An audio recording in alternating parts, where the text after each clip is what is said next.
Français bien expliqué de Céline. Aujourd'hui, on va voir la différence entre une information et un renseignement. On verra également aussi le verbe informer, s'informer et renseigner, se renseigner.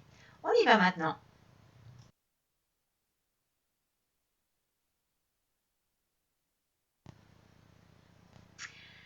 Alors, on va commencer par la différence entre les verbes d'abord informer et renseigner, qui peuvent être aussi réfléchis, on va voir. Alors, si j'utilise le verbe informer, ce sera informer quelqu'un de quelque chose ou informer quelqu'un que avec une phrase à l'indicatif. Alors, le premier sens, ce sera dire une chose à quelqu'un pour qu'il la connaisse, tout simplement. Bon. Alors, cette chose peut être assez générale, ça peut être une chose pratique, ça peut être aussi une connaissance intellectuelle ou alors une chose importante, une information importante. Exemple, l'université informe les étudiants de la grève de mardi prochain. Donc là, on est dans l'information plutôt importante et pratique en même temps. On va aussi utiliser le verbe réfléchir et dans ce cas, on mettra la préposition sur, s'informer sur, c'est-à-dire prendre des informations pratiques ou intellectuelles. Là, c'est plutôt une démarche assez volontaire. Donc là, j'ai pris un exemple avec plutôt des connaissances intellectuelles. Je m'informe sur les courants littéraires du 19e siècle. Pour ce qui est du verbe renseigner maintenant, donc on va renseigner quelqu'un sur quelque chose, donc la préposition n'est pas la même que le verbe informer. Ou alors, on peut aussi renseigner quelque chose. On va voir comment on utilise ça. Alors, la première construction, renseigner quelqu'un sur quelque chose, c'est donner une information pratique et ponctuelle dans un cadre souvent officiel, voire administratif. Le bureau de l'ADEME nous renseigne sur les aides en matière d'énergie renouvelable. Ensuite, renseigner quelque chose. Comment on utilise ça? C'est dire ou inscrire des informations qui nous concernent, à l'oral ou à l'écrit, dans un cadre officiel.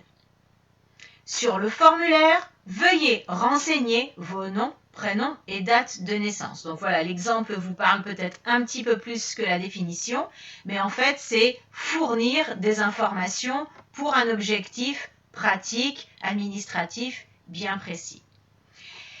Et enfin, vous avez se renseigner sur, donc on va avoir un verbe réfléchi avec la même construction que le verbe informer, qui est prendre des informations pratiques, mais exclusivement pratiques. Exemple, je vais me renseigner sur les horaires d'ouverture du magasin. Voilà, on va maintenant s'intéresser au nom, une information, un renseignement.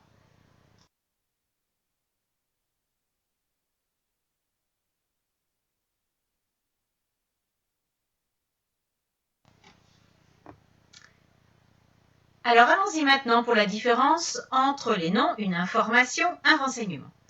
Une information, donc par rapport au verbe, c'est donc quelque chose qu'on transmet ou qui nous est transmis dans un sens très général. Donc il peut être une chose pratique ou une connaissance intellectuelle comme je l'ai précisé pour le verbe. Exemple, j'ai envoyé toutes mes informations bancaires à l'administration. Les informations pratiques, horaires, accès, etc. sont indiquées sur le site du zoo. Donc là, on reste quand même dans tout ce qui est pratique, information pratique, mais le mot est général, donc on peut l'utiliser aussi dans ce sens-là. Autre exemple, alors là, qui montre vraiment le caractère général du mot information. Je manque d'informations sur ce courant littéraire. Donc ici, il s'agit plutôt d'une connaissance, mais des informations très très générales. Ça peut être différentes caractéristiques d'informations. Voyons pour le mot un renseignement. Donc, je vous précise quand même qu'information, ça finit par T-I-O-N, donc c'est féminin.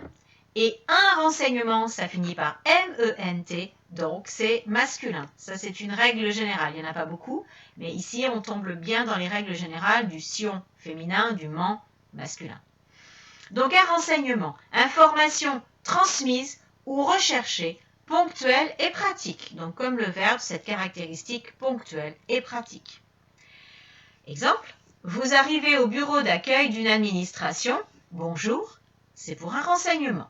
Voilà, donc quand vous allez au bureau d'accueil d'une administration, vous pouvez poser la question comme ça et utiliser le mot renseignement. Dans la rue également, je peux vous demander un petit renseignement, donc si vous avez par exemple votre chemin à demander à quelqu'un, ou une adresse plus précise, ou les horaires de bus, ou je ne sais pas, eh bien vous pouvez utiliser le mot renseignement. Dernier exemple, vous trouverez tous les renseignements sur le site de l'entreprise. Alors, on avait déjà utilisé information pratique aussi sur un site, mais également renseignements. Ici, ce sera plutôt les renseignements sur l'entreprise pour quelqu'un qui veut faire une procédure de recrutement, par exemple, ou quelque chose comme ça. Voilà, j'espère que ces informations, ces renseignements, ces informations plutôt, puisqu'ici on parle quand même de choses plutôt intellectuelles, j'espère, linguistiques au moins, vous ont convenu. Si vous avez des questions, vous pouvez les mettre en commentaire. Et puis, n'hésitez pas toujours à consulter les autres vidéos. J'ai commencé des petits shorts sur un sujet qui s'appelle 200 jours, 200 verbes. Donc, chaque jour en short, je vous présente un verbe. Donc, vous pourrez les regarder aussi. Et puis, n'hésitez pas toujours à consulter mon site www.celinepastor-scribline.com et également mon groupe WhatsApp 06 72 85 36 49. À très bientôt pour une prochaine vidéo.